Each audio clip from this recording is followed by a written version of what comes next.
Next এটা question দিছে এটো time and distance or question হয়তো a freight train left Delhi for Mumbai at an average speed of 40 km/h আমাৰ এখন ট্ৰেইনৰ আমি এটা স্পীড পাই গৈছো নেক্সট দিছে 2 hours later an express train left Delhi for Mumbai following the freight train on a parallel track at an average speed of 60 km/h এখন train দিল্লীৰ পৰা মুম্বাইলৈ গৈ আছে এটা স্পীডত 40 km/h স্পীডত গৈ আছে এটা এভাৰেজ স্পীড আৰু 2 ঘণ্টাৰ পাছত আৰু এখন ট্ৰেইন গৈছে একেটা জায়গাতে দিল্লীৰ পৰা মুম্বাইলৈ আৰু প্যাৰেলেলি বেলেগ এটা ট্ৰেকত হেতু হৈছে 60 km/h গৈ আছে how far from Delhi would express the train meet মানে হেতু ৰাস্তা দিল্লীৰ পৰা দুখন ট্ৰেইন গৈছে গতিকে দিল্লীৰ পৰা কিমান দূৰত ট্ৰেইন দুখন মানে লগ হ'ব এটো উলিয়াব লাগে যেতিয়া আমাৰ দুখন ট্ৰেইন দিয়া থাকে যেতিয়া আমাৰ দুখন ট্ৰেইন দিয়া থাকিব দুখন ট্ৰেইন যেতিয়া আমাক দিয়া থাকে তেতিয়া আমি তাত কি স্পীড দুটা পাম স্পীড দুটা থাকিব স্পীড 1 ধৰি লৈছো স্পীড 2 বা ভেলোচিটি আমাৰ দুটা থাকিব দুটা ভেলোচিটি থাকিব আৰু এটা টাইম ডিফাৰেন্স থাকিব পাৰে কোৱেশ্চনটোত টাইম ডিফাৰেন্স আহিব পাৰে দুটা স্পীড দুটা টাইম ডিফাৰেন্স আৰু ইয়াৰ পৰা আমি এই দুটা যেটা স্পীড দিয়া থাকিব তাৰ পৰা আমি এটা ৰিলেটিভ স্পীড উলিয়াই ল'ব পাৰিম এটোৰ পৰা আমি এটা ৰিলেটিভ স্পীড উলাই ল'ব পাৰিম ৰিলেটিভ স্পীড মানে কোনটো মানে দুইখন ট্ৰেইনৰ স্পীডৰ মাজত কিবা ডিফাৰেন্স আছে নেকি চাব লাগিব এতিয়া এটো কোৱেশ্চনৰ মতেটো ইয়াত যোনটো স্পীড আছে ইয়াত এই কোৱেশ্চনটোত এটা স্পীড আছে এটো 40 km/h এটো এটা স্পীড যদি লওঁ এটো আছে আমাৰ 40 km/h আৰু এটা স্পীড আছে সেকেন্ড ট্ৰেইনখনৰ এটো আছে আমাৰ 60 km/h দুইখন ট্ৰেইন গৈছে দিল্লীৰ পৰা মুম্বাইলৈ আৰু ইখনো এটা প্যাৰেলেলি গৈছে দিল্লীৰ পৰা মুম্বাইলৈ কিন্তু এই ট্ৰেইনখন 2 hours later গৈছে 2 hours পাছত গৈছে এখন ট্ৰেইন সেকেন্ড ট্ৰেইনখন গতিকে আমাৰ টাইম ডিফাৰেন্সটো কিমান আছে টাইম ডিফাৰেন্স আছে 2 hours কোৱেশ্চনটোত আমাৰ যোনকিটা দিয়া থাকে হেকিটা ফাৰ্স্ট লৈ ল'ব লাগে এটো আমাক দিয়া আছে v1 v2 টো আমাক দিয়া আছে টাইম ডিফাৰেন্স দিয়া আছে আৰু যেতিয়া দুখন ট্ৰেইনৰ কোৱেশ্চন থাকিব তাত সাধাৰণতে কোৱেশ্চনটো ৰিলেটিভ স্পীডটো উলাই ল'ব লাগে ৰিলেটিভ স্পীড কিমান হ'ব এতিয়া ৰিলেটিভ স্পীডটো হ'ব এটো যোনটো বেছি থাকে তাৰ পৰা এটো মাইনাস কৰি লম 60 - 40 এটো হ'ব 20 km/h 20 km/h এইকিটা আমি গুটেকিটা কোৱেশ্চনটোৰ পৰা পাই গৈছো এতিয়া এনেকুৱা কোৱেশ্চনত আমি এটা ফৰ্মুলা ইউজ কৰিব লাগিব এটো হৈছে ডিসটেন্সটো যদি আমাৰ এনেকুৱা কোৱেশ্চনটো ওলাব দিয়ে এটো আমি পাতিব লাগিব v1 ফাৰ্স্ট যোনটো আমাক ভেলোচিটি দিয়ে into second velocity into time difference divided by relative speed এটো এতিয়া আমি ট্ৰেইনৰ আমি দুটা কোৱেশ্চন পাইছো এখন সিসেট পেপাৰখনৰ এটো এটা পাইছো এটো কোৱেশ্চন এটো ফৰ্মুলা ইউজ কৰি আমি কিছুমান কোৱেশ্চন কৰিব পাই আৰু এটা পাইছিলো আমি s =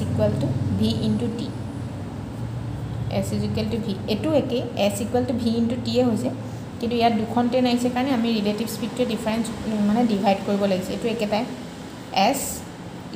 v * t এ হয় এটো টাইম ডিফাৰেন্স দুখন ট্ৰেইনত আইছে কাৰণে টাইম ডিফাৰেন্স আৰু ৰিলেটিভ স্পীডটো আহি গৈছে কিন্তু গুটে মেইন বস্তুটো এটো s = v * t এটোৱে সিম্পল কোৱেশ্চন থাকিলে এটোত কৰিলে হ'ব আৰু যদি দুখন ট্ৰেইনৰ কোৱেশ্চন আহে এটো ইউজ কৰিলে হ'ব এতিয়া আমি এই ভ্যালু কিটা এটোত যদি পাতি দিও তেতিয়া আমাৰ উলাই যাব এতিয়া আমি দুইখন ট্ৰেইন কিমান ডিসটেন্সত লগ হৈছিল এটো উলাব লাগে ফাৰ্স্ট ভেলোচিটিটো আছে আমাৰ 40 km/h টো ইয়াত তলত পাতি দিছো এনেকুৱা কোৱেশ্চনত কিছুমানৰ কনফিউজ থাকিব পাৰে কেতিয়াবা আনসাৰবিলাক মিটাৰত দি দিয়ে তেতিয়াও কোনো কনফিউজ হ'ব লগা নাই ইয়াত পাতি পেলাই লাষ্টত কনভাৰ্ট কৰি দিলো আনসাৰটো উলাই যাব নেক্সট ভেলোচিটিটো আছে 60 km/h into 60 km/h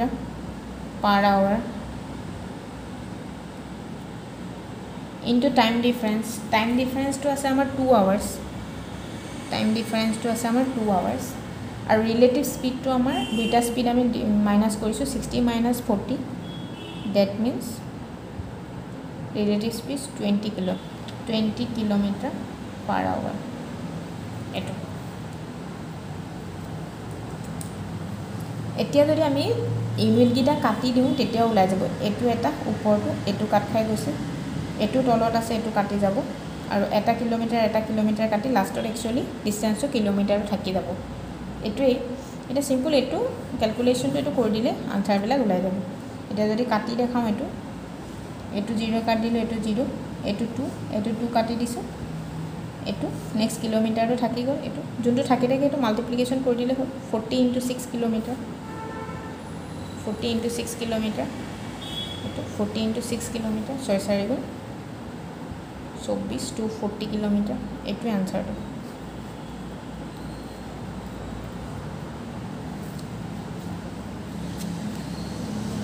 time and ডিষ্টেঞ্চৰ কুৱেশ্যনৰ কাৰণে আমি দুটা ফৰ্মুলা মনত ৰখাই থ'লে হ'ল এটা এইটো কুৱেশ্যনটোতে সব থাকিব এইবিলাক তাৰপৰা ওলাই ল'লে হ'ল এইটো এটা আৰু s = vt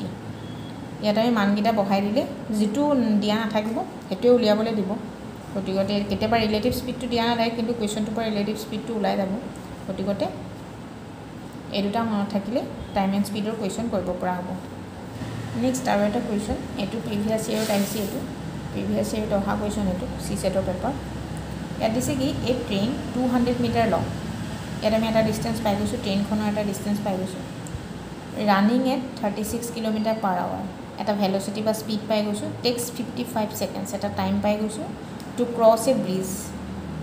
এইটো ব্ৰিজৰ আমি লেংথটো কেতিয়া নেগলেক্ট কৰিব নোৱাৰোঁ গতিকে the length of the bridge আমি ব্ৰিজখনৰ লেংথটো উলিয়াব লাগে এতিয়া আমি এইটোৱে ফৰ্মুলা ইউজ কৰিম s = v * t এইটোৱে মনত থাকিলে এইটো ওলাই যাব এতিয়া যদি ইয়াত আমি চাওঁ ইয়াত এটা s ওলাই গৈছে এখন যেতিয়া এটা পইণ্টৰ পৰা এইটো পইণ্টত যায় এখন যদি ট্ৰেইন থাকে ই যেতিয়া এখন ব্ৰিজ পাৰ হ'ব তেতিয়া এই দুটা প্লাছ হ'ব ট্ৰেইনৰ ডিষ্টেঞ্চটো আৰু ব্ৰিজৰ ডিষ্টেঞ্চটো দুইটা প্লাছ হ'ব এইটো সেইটো কাৰণে ইয়াত এটা ট্ৰেইনৰ ডিষ্টেঞ্চটো আছে আমাৰ 2 মিটাৰ আৰু আমি উলিয়াব লাগে ব্ৰিজৰ ডিষ্টেঞ্চটো গতিকে আমি ডাইৰেক্ট যদি ফৰ্মুলাটোত পাতি দিওঁ ট্ৰেইনৰ ডিষ্টেঞ্চটো আমি পাওঁ 200 মিটাৰ প্লাছ ব্ৰিজৰ ডিষ্টেঞ্চটো আমি ওলাব লাগে ব্ৰিজৰ ডিষ্টেঞ্চটো আমি নাজানো গতিকে আমি ডাইৰেক্ট ব্ৰিজ বুলিয়ে লিখি দিছোঁ বা x বুলি ধৰি ল'লে হ'ল এইটো ব্ৰিজ বা x আমাক ভেলোচিটি দিয়া আছে 36 kilometre per hour 36 kilometre per hour into 55 second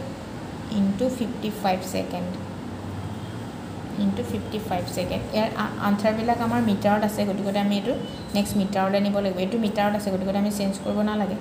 এইটো কিলোমিটাৰ আৱাৰত আছে এইটো আমি চেঞ্জ কৰিম এতিয়া 36 কিলোমিটাৰটো 1000 ইনটু কৰি দিলোঁ 1000 মিটাৰ 1 কিলোমিটাৰ ইনটু 1000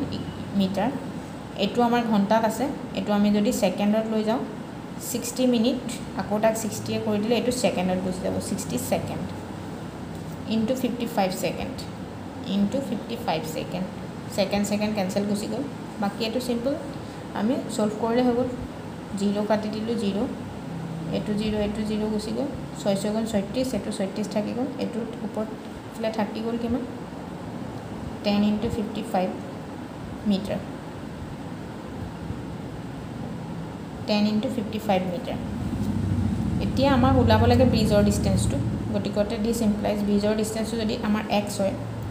এইটো কিমান হৈ গ'ল 550 মিটাৰ এইটো মাইনাছ হৈ যাব 200 মিটাৰ এইটো 200 মিটাৰ 550 পৰা 200 মাইনাছ কৰি দিলে হৈ গ'ল 05350 মিটাৰ এতিয়া আমাৰ ব্ৰিজখনৰ ডিষ্টেঞ্চটো ওলাই গ'ল 350 মিটাৰ এইটো আমাৰ অপশ্যনত আছে 350 মিটাৰ এইটো